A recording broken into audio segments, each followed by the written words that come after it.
Bonjour à tous et bienvenue dans ce nouvel épisode de Celeb Chat Podcast. C'est parti pour les news du jour.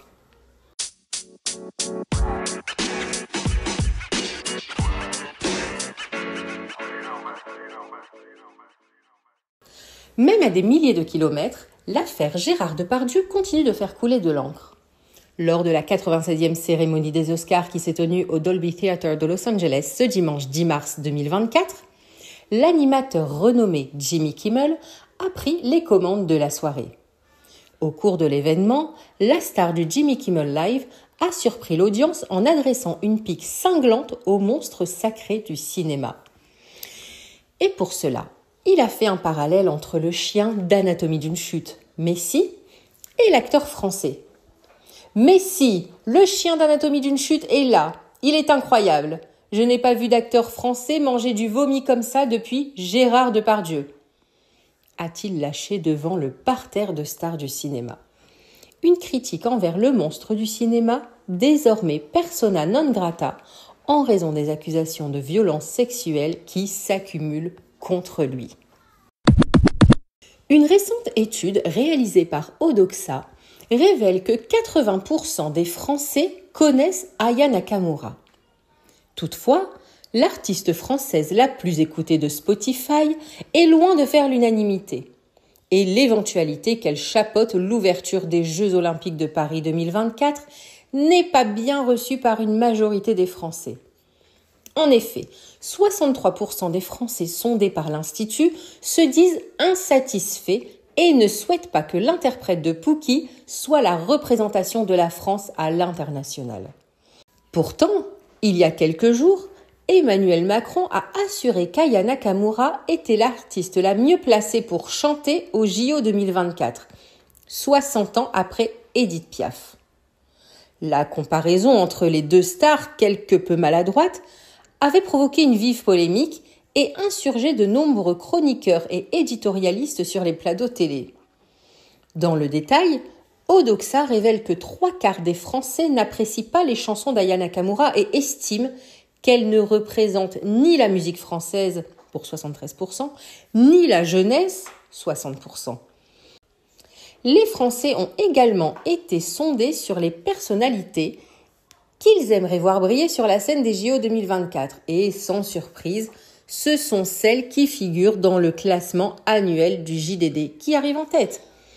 Ainsi, 26% des sondés ont demandé Jean-Jacques Goldman, suivi de Florent Pagny pour 25%, Vianney 20% et Soprano 16%. Louane est la première femme citée et arrive en 5e position, juste devant David Guetta, Grand Corps Malade, Mylène Farmer, Clara Luciani, Daft Punk et enfin Michel Sardou, lesquels clôturent le top 10. De plus, une banderole affichant les propos « Y a pas moyen Aya, ici c'est Paris, pas le marché de Bamako » a été brandie lors d'une action du groupe identitaire d'extrême droite, Les Natifs, le 8 mars dernier à Paris. Ces propos ont provoqué une vague d'indignation dans le milieu de la musique. L'intéressée, Aya Nakamura, a répondu d'elle-même ce dimanche soir. « Vous pouvez être raciste mais pas sourd. C'est ça qui vous fait mal. Je deviens un sujet d'État numéro 1. Mais je vous dis quoi, en vrai? Que dalle !» s'est agacée la chanteuse sur X, anciennement Twitter. Mais les polémiques ne s'arrêtent pas là. En effet, toujours sur X, ce dimanche 10 mars 2024, Aya Nakamura est sortie de ses gonds en apprenant qu'un homme était venu la critiquer sur le plateau de Cyril Hanouna la veille. Verlaine, un intervenant qui avait posté un tweet dans lequel il poussait un coup de gueule contre la chanteuse pressentie pour chanter au JO, était venu affronter Gilles Verdez qui l'accusait de racisme. Mais l'individu, qui plus est noir, était venu défendre avec force ses idées et s'en était à plusieurs reprises pris à Aya Nakamura et à ses chansons. Sur X, il a tenu à remercier Cyril Hanouna pour son invitation. C'était l'occasion de dénoncer cette nouvelle mode qui consiste à mettre le racisme partout et ainsi éviter les vrais débats. C'est énervant. Merci. Un débat qui a rapidement été médiatisé sur les réseaux sociaux et qui a permis à Aya Nakamura de le découvrir. Furieuse, la chanteuse a réagi sans détour sur X. Cyril Hanouna, tu te prends pour qui à ramener un Renoir pour me représenter? Allez, désabonne-toi, ça y est. Une diatribe à laquelle Cyril Hanouna n'a pas tardé à réagir. Rapidement informé par son staff, l'animateur de TPMP a préféré en rire. Hello Aya, mais qu'est pas ça? Tu crois t'as entendu des bails atroces sur toi? Personne t'a représenté. Verlaine est juste un gars qui donnait son avis face aux chroniqueurs. Ne crée pas de problème là où il n'y en a pas. Et Gilles Verdez t'embrasse, c'est le plus important. Paix et amour, a tweeté l'animateur.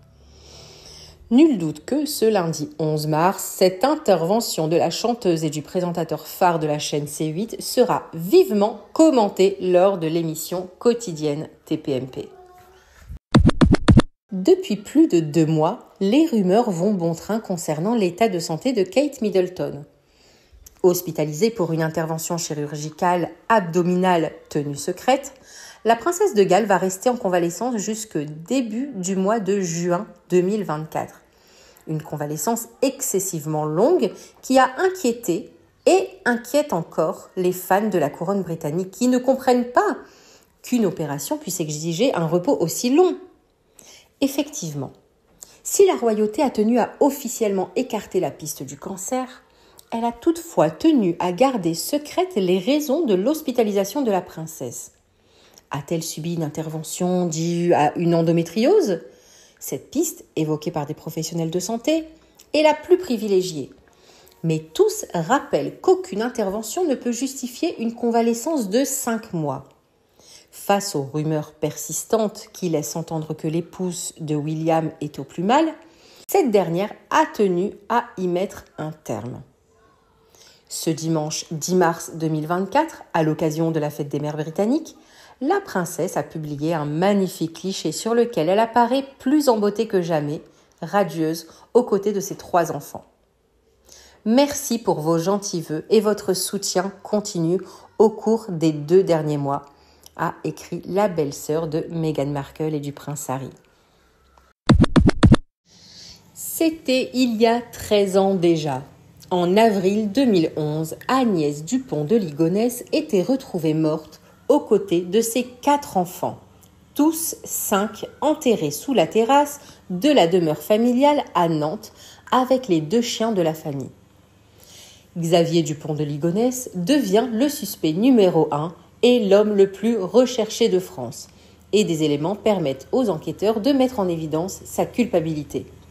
L'homme a acheté de la chaux vive 2 jours avant le quintuple assassinat et a été aperçu après les faits dans le Var, utilisant sa carte de crédit pour retirer à un distributeur la somme de 30 €.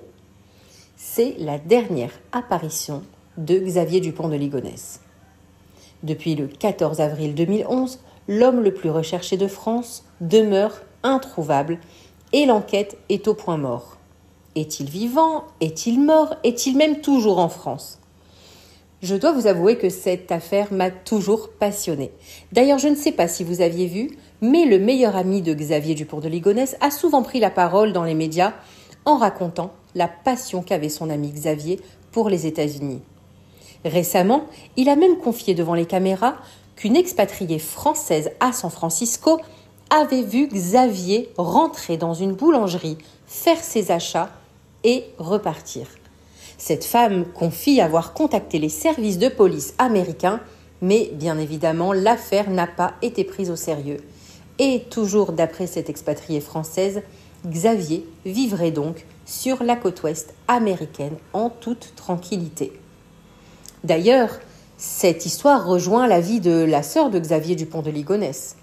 En effet, ce samedi 9 mars 2024, Christine Dupont de Ligonnès était l'invitée de Léa Salamé et Christophe de Chavannes dans Quelle époque ?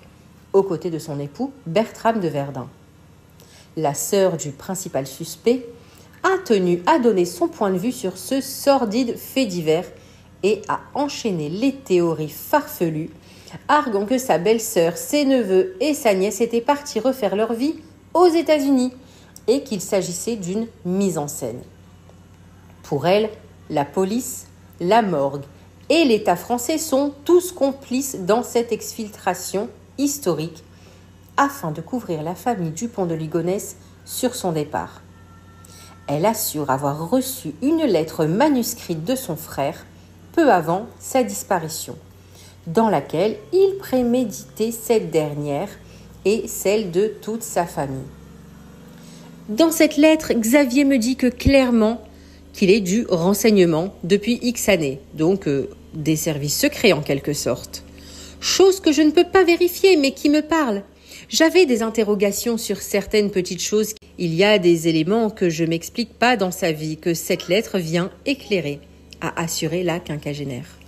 Pour Christine de Ligonnès, 13 ans après les faits et la découverte des 5 corps, Xavier Dupont de Ligonnès serait bien vivant et parfaitement innocent. Mais mieux encore, Agnès, sa belle-sœur, serait-elle aussi vivante, tout comme leurs 4 enfants, Thomas, Arthur, Anne et Benoît, pourtant tous retrouvés assassinés sous la terrasse de la demeure nantaise. Pour sa sœur, Xavier Dupont de Ligonnès ne s'est pas suicidé, sur motif qu'il n'aurait aucune raison d'accomplir cet acte. Je pense qu'il est vivant, on n'a aucune raison de le croire suicidé. Un témoignage choc qui a quelque peu heurté la toile. Beaucoup de téléspectateurs dénonçant les théories déconcertantes de l'écrivaine en herbe. Et voilà, c'est fini pour aujourd'hui. J'espère que cet épisode vous aura plu. On se retrouve demain pour de nouvelles news. Ciao, ciao!